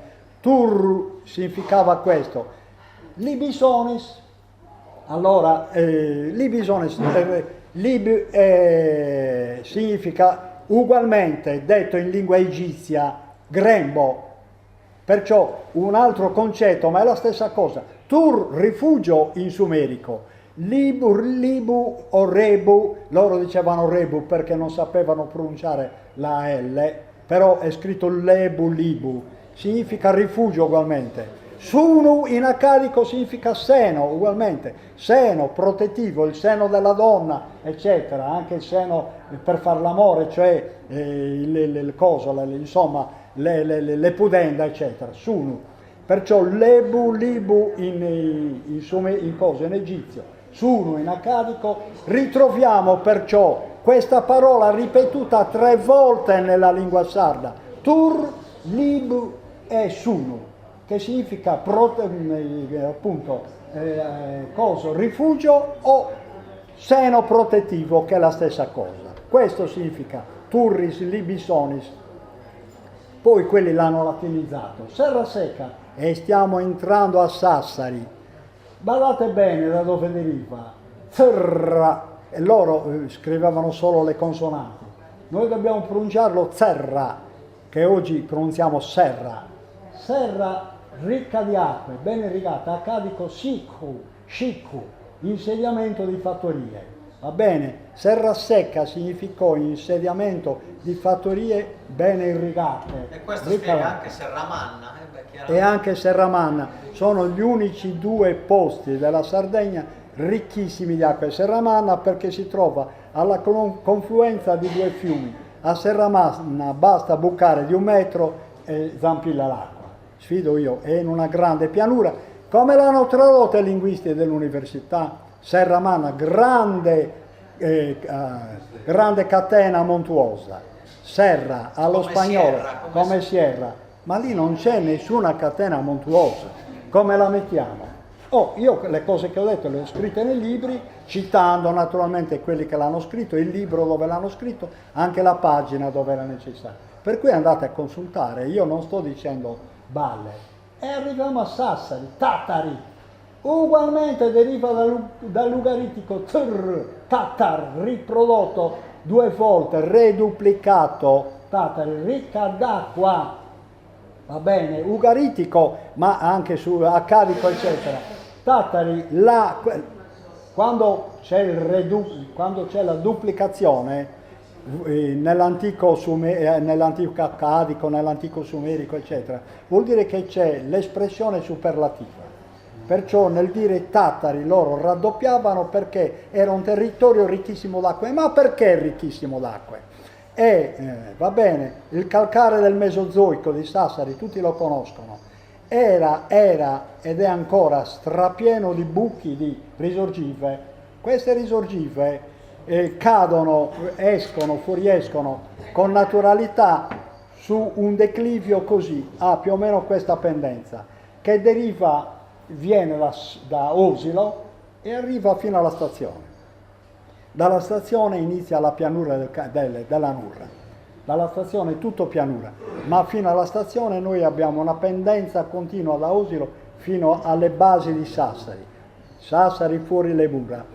Infatti non a caso, prima che asfaltassero tutto, prima che cementificassero tutto, Sassari era ricchissima di acque, per esempio la fontana di Rosello, poi la fontana di Ragonza, la fontana di Santa Maria, che ora non dà più acqua, ma non danno più acqua a queste fontane perché hanno asfaltato tutto, perciò l'acqua che piove scorre sull'asfalto e se ne va nelle canalizzazioni messe apposta, nelle fogne. I palazzi ci hanno costruito sopra, no? Palazzi costruiti. Perciò Sassari, avendo cementificato tutto, ha chiuso le origini delle sue sorgenti, va bene?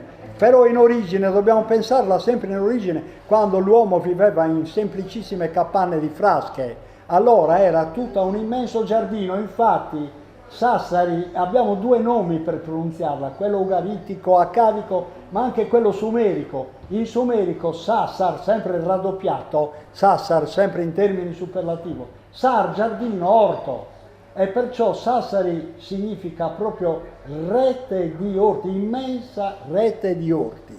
Leggete, questo significa Sassari.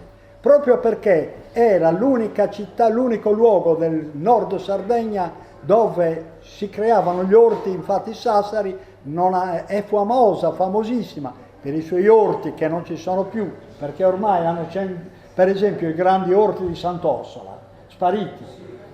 Hanno cementi. Ecco, San Pietro. Dalle Conce in poi, Ecco. Sassari aveva gli orti che arrivavano sino a Mola, Esatto. Giunchetu e tutta quella. Esatto, tutto. Ecco.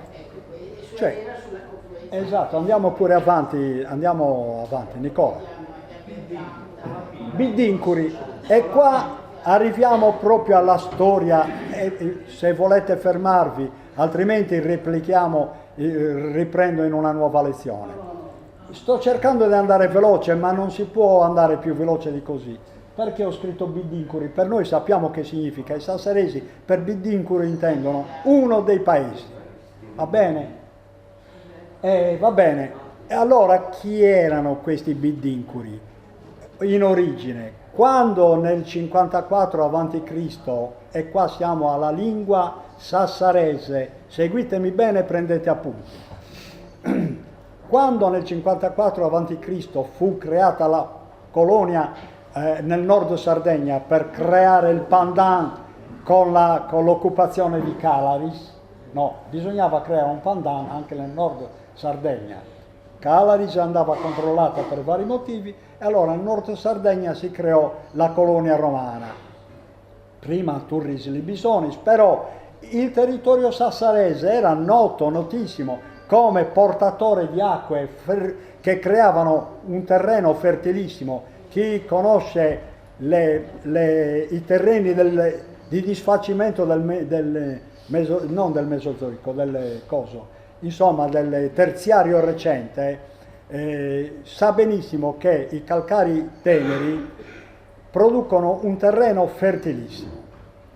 Ecco, perciò loro occuparono il nord Sardegna non solo per controllarlo i romani, ma anche perché c'erano i fertilissimi orti di Sassari, che originariamente, evidentemente, quegli orti, per ovvie ragioni, erano occupati, ma così sparsamente, dai vari agricoltori della zona, una capanna qua, una là, ognuno aveva il suo appezzamento di terreno, era stanziale. Ecco perché in origine lo chiamarono grande rete di fattorie, perché evidentemente già in origine c'erano delle fattorie, non importa costruite in che modo, ma erano fattorie produttive.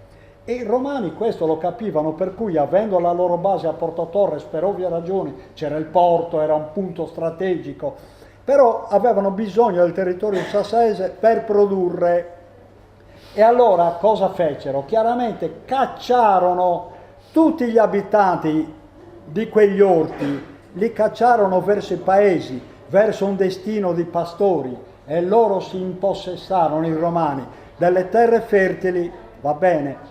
Ecco, e allora lì iniziò la cosa, la diatriba, la lotta, ci fu una vera e propria lotta che chissà quanti morti portò nei secoli, però noi troviamo i sassaresi che ancora oggi detestano i paesani e li chiamano Bidincuri, ma Bidincuru in romano, nell'antico romano, significa abitatore delle ville, cioè dei paesi, di Sasbiddas. Incola, ville incola, letteralmente in antico romano, cioè abitatore delle ville, Bidincuru. Però per noi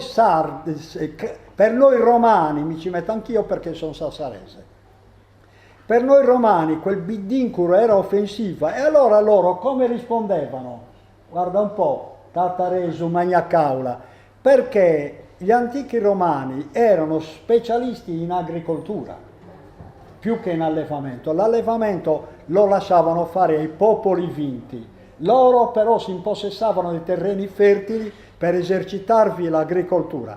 Tataresu Magna Caula deriva da allora, vedete, non ve le dico più, vedete voi stessi le origini, dalla carico caulum, magna, dalla carico manu, dare cibo. Allora i sassaresi, evidentemente sempre in lotta contro i Biddincuri, escogitarono anche la maledizione, la grozimara. Io, quando al mio professore di glottologia all'università dissi che la famosa bestemmia romana malam crucem esisteva anche a Sassari, lui rimase sbalordito. La grozimara.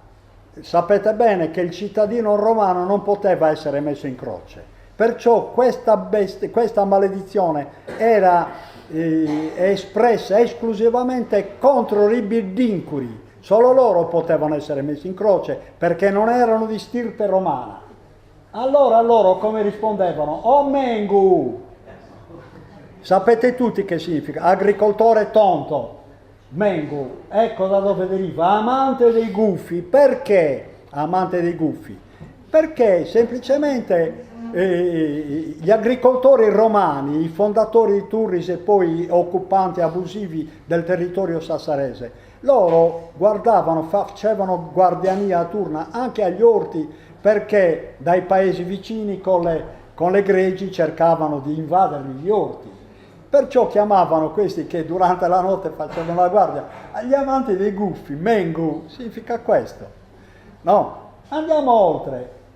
E sempre quelli dei paesi, allora per vendetta, Tattaresu impiccababu. Molti dicono che non è vero, è verissimo, ma per Tattaresu siamo sempre fermi agli antichi romani. Badate bene, siamo ancora fermi al momento dell'origine del dialetto sassarese. Tattaresu impiccababu, vedete un po' da dove deriva. Piccu, in babilonese piccu, strangolare. Anche in questi giorni abbiamo visto che presso certi popoli c'è ancora la orribile tradizione di strangolare i propri familiari. E avete visto che è successa quella ragazza italiana che è andata in Pakistan, l'hanno strangolata e le hanno spezzato addirittura l'osso del collo, il padre.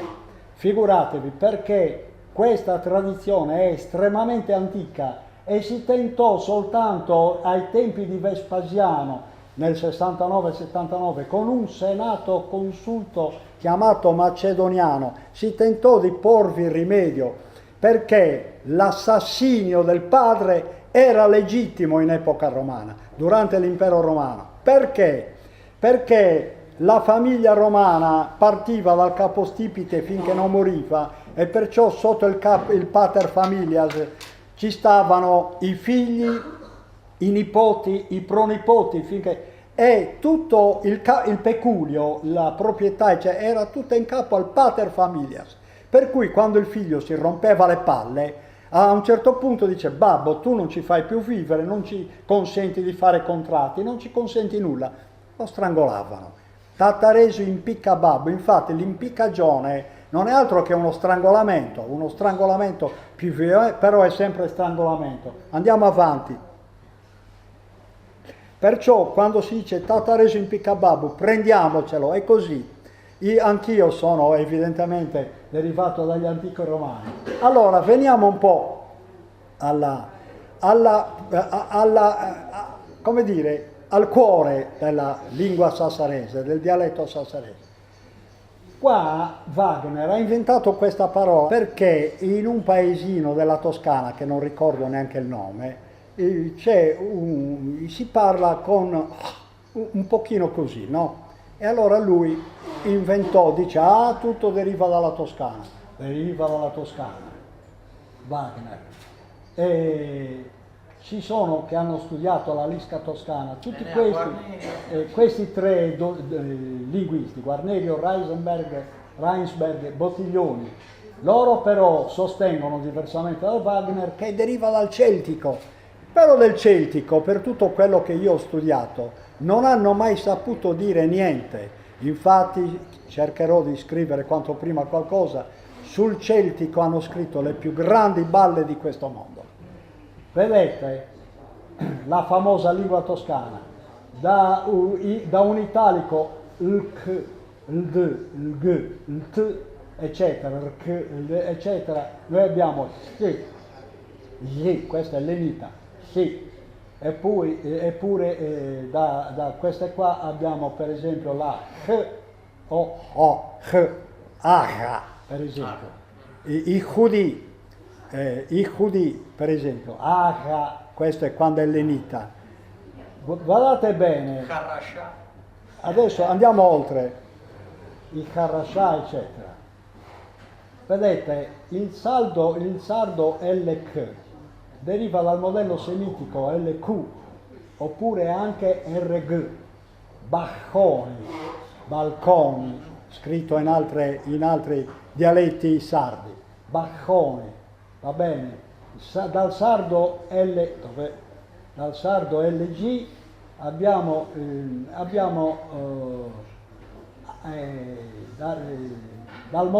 viene dal modello semitico ik oppure sk. Abbiamo questi due modelli. Noi prendiamo questo modello sk, poi dirò qualche parola. Aja, alga, aja, ecco.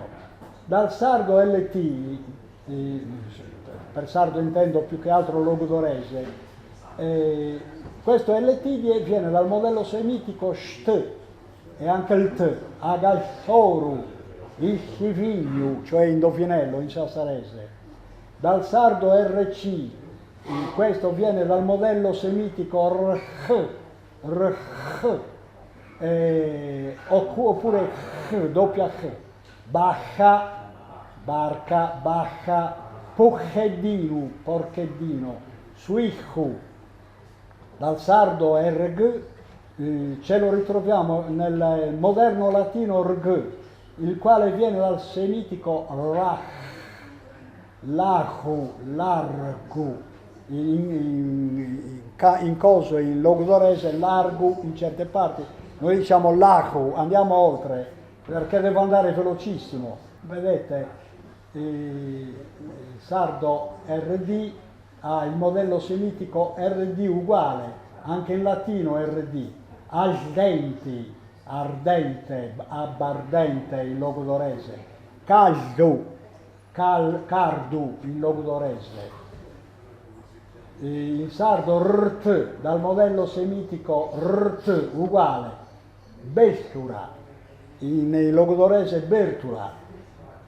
Guardate bene da dove derivano queste forme, altro che dalla lisca toscana. Infatti ecco gli esempi di Rahu in altre parti della Sardegna, di Rascu, Ichudi, sempre in sassarese, Imbuchu, non mi fermo per spiegare tutte queste parole, non c'è più tempo. Sardo sd, st, dal modello semitico st, lastima, priulsi, sapete priulsi che significa? Lardeggiare, gettare le gocce di lardo in sudata reu che cuoce o nella carne che cuoce. Andiamo avanti, sto finendo. Bacca, vedete, la parola bacca in sassarese deriva direttamente dall'ebraico barach, scorrere agilmente, trascorrere, la chiamavano così la barca perché scorreva agilmente sull'acqua. Di rachu, sassarese, disastro, nubifragio, tempesta, dal sumerico versare, rach, rompere, fare a pezzi, del rach, inondare, rompere, fare a pezzi, battere forte, di rachu, disastro, identico alla parola sumerica. Andiamo oltre, imbuchu, dall'accadico imbu, frutta, fiore, appello sessuale, più urchiu, oppure urcu, uscu, sono parole che hanno lo stesso significato. Invio, spedizione, uscu, spedizione o lancio di cose, frutta, eccetera. Dallo stato costrutto c'è uno stato costrutto che arriva all'imbuchu, imbuscu, invio, richiamo sessuale, lancio di richiamo sessuale. Devo fermarmi, purtroppo il tempo passa, ma sto per finire. Il richiamo sessuale è richiamato anche nella grande letteratura greca e latina. Nella letteratura greca si usava spesso spiegare che certi gesti amorosi, l'attirare, che so io, l'attenzione di una donna o la donna dell'uomo, veniva fatta lanciando una mela, infatti c'è la famosa mela lanciata per la questione di Elena di Troia, no? Eccetera, troppo lunga la cosa. Imbucco deriva quello lancio di un richiamo sessuale, letteralmente. Infatti in sassarese imbucco è lancio di qualcosa, un pezzetto di carta, una pallina di carta, qualcosa che non fa male, per richiamare l'attenzione di una persona o prenderlo in giro, l'imbucco. Ecco da dove deriva. Andiamo oltre. Ecco, vedete, questi sono tutti i linguisti che hanno trattato del sassarese, credo che non ce ne siano altri, no? Ecco, io allora termino, se volete mi metto in piedi, si può anche chiudere, dicendo 3 parole di chiusura, cioè da tutto quello che ho detto, sia pure con estrema velocità, non c'era tempo, torno a dire, ci volevano minimo 10 lezioni, si ricava questo, che tutti i linguisti che mi hanno preceduto hanno sbagliato, cioè molti dicono che deriva tutto questo, queste forme sassaresi, dal celtico e poi non sanno spiegare nulla, altri che deriva dalla lisca toscana eccetera e non sanno spiegare nulla, perché questo modo di pronunciarsi si trova solamente in un paesino di poche anime che non fa neanche storia. Come mai un paesino di poche anime nell'intera Toscana ha importato questo modo di parlare che ce l'abbiamo in tutto il Logudoro settentrionale, nord-occidentale? È pazzesco, l'unica spiegazione è quella che do io, sumerico-accadica, l'origine. Noi abbiamo anche nel dialetto sassarese l'origine sumero-accadica. E allora, quando dico questo, voglio dire che quando i romani occuparono Turris Libisonis, la occuparono portando evidentemente la loro lingua, il latino, per cui è chiaro che a Cagliari, che era una città occupata, a Caralis parlavano il latino, in città però, e a Turris parlavano il latino, in città però, mentre sulle montagne, nelle zone lontane dalle città, che erano poche, le città occupate dai romani, si continuava a parlare il sardo, che era, come ho detto, di origine estremamente antica. Pertanto cosa successe? È chiaro che i sassaresi, divenendo fondatori anche delle prime case, delle prime capanne, poi, o usurpatori delle capanne, dei bidincuri, se ne impossessarono, li cacciarono e poi divennero loro i creatori della vera città di Sassari. È chiaro che questi parlavano romano, mi sembra di tutto, infatti l'odio che ancora si ha, perché si ha ancora odio. Io ho avuto una sorella che è nata, che ha formato la sua cultura in epoca fascista, e in epoca fascista si era instaurato un odio feroce contro i bidincuri. I sassaresi erano nemici acerrimi dei bidincuri perché Mussolini non voleva nel modo più assoluto la fusione tra i bidincuri e i sassaresi e i cittadini in generale, e tutto questo vale per tutta l'Italia. Infatti, per esempio, i romani, quelli che stavano fuori in Roma, gli agricoltori, come li chiamano? Burino! I burini. Cosa significa burino? Significa aratore, dal latino buris, che è il manubrio, la parte superiore dell'arato. Burino significa aratore, ce l'avevano sempre contro quelli che erano diversi dai cittadini. È sempre stato così nella storia del mondo, il contrasto feroce tra città e campagna, che spero che stia passando in Sardegna. Però noi abbiamo quella radice, noi. Io provengo, si dice, dal profondo Logudoro, però è un'altra cosa. Ognuno di noi, visto che sono nato qua a Sassari, ognuno di noi si deve prendere le responsabilità di avere, come dire, il sangue di antichi romani nelle vene. Loro parlavano il romano. Allora, cosa successe? Che poi nel Medioevo subentrarono i bizantini, come sapete. Sassari nacque, la vera Sassari nacque intorno a Pozzo di Bidda, non a caso parola logudorese, non sarda. Pozzo di Bidda, de Bidda anticamente, che era un pozzo da cui si abbeverava l'intera popolazione di sassaresi di allora. Un bellissimo pozzo doveva essere, e non a caso San Nicola nacque, sortì lì vicinissima, in linea d'aria era un passo, proprio perché lì c'era una sorgente ottima. Però i monaci bizantini parlavano greco e non possono, in Sardegna non abbiamo nessun influsso greco, nessuno. E perciò è chiaro che il nostro influsso, specie a Sassari, è solamente da parte degli antichi romani. Allora cosa succede?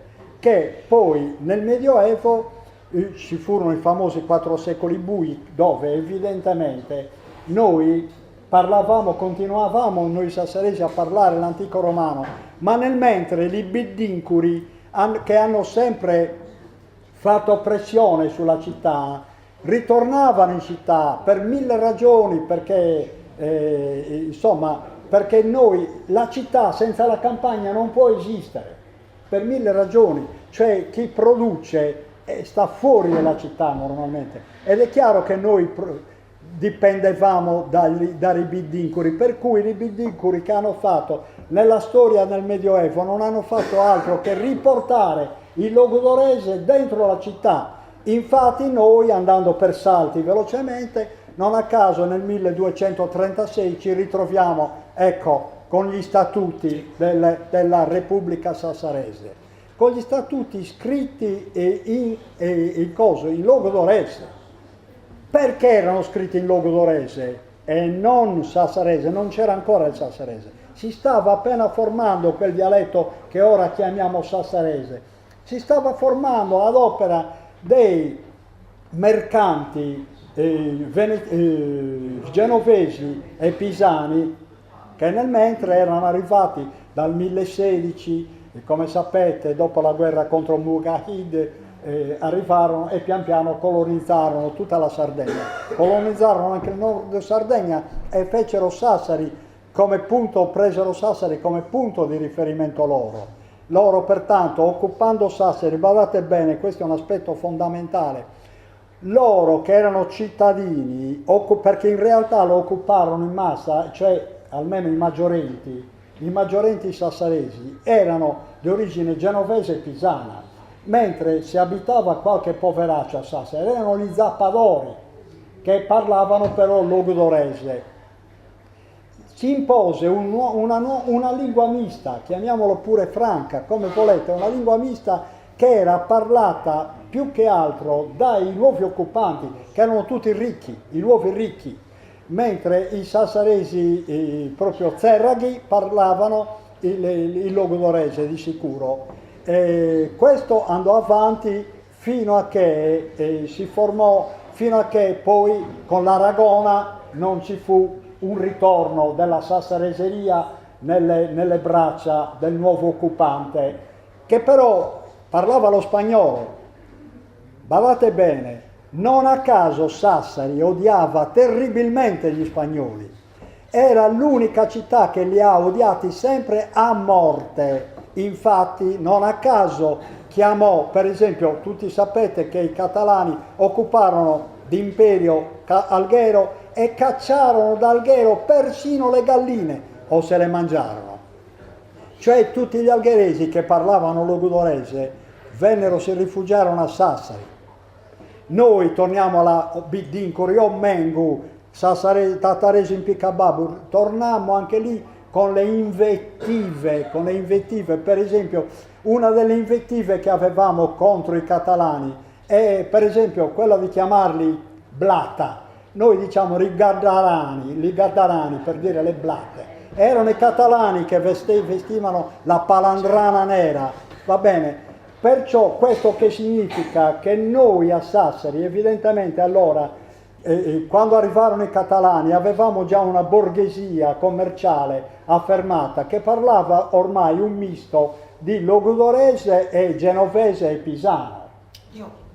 Ecco, sto finendo. Sì, no, così ti fermerei così magari se c'è qualche domanda. No, ecco, direi che è tutto finito lì e da allora, ecco, e finisco proprio in 4:48. E da lì noi continuammo con la coscienza di essere cittadini, gli biddincuri, erano cose diverse, va bene, con la coscienza di essere cittadini, quella coscienza che ci deriva dagli antichi romani, che si è perpetuata con i commercianti genovesi e pisani, e noi continuammo a portare a Sassari questa spocchia di cittadini che ci faceva diverse dagli altri. Con questa spocchia noi abbiamo sempre preferito mandare i nostri figli, i benestanti e perciò quelli di origine pisana e genovese, mandare i nostri figli a studiare nelle università italiane, non in quelle spagnole. Ecco perché abbiamo tenuto un legame fortissimo con la lingua italiana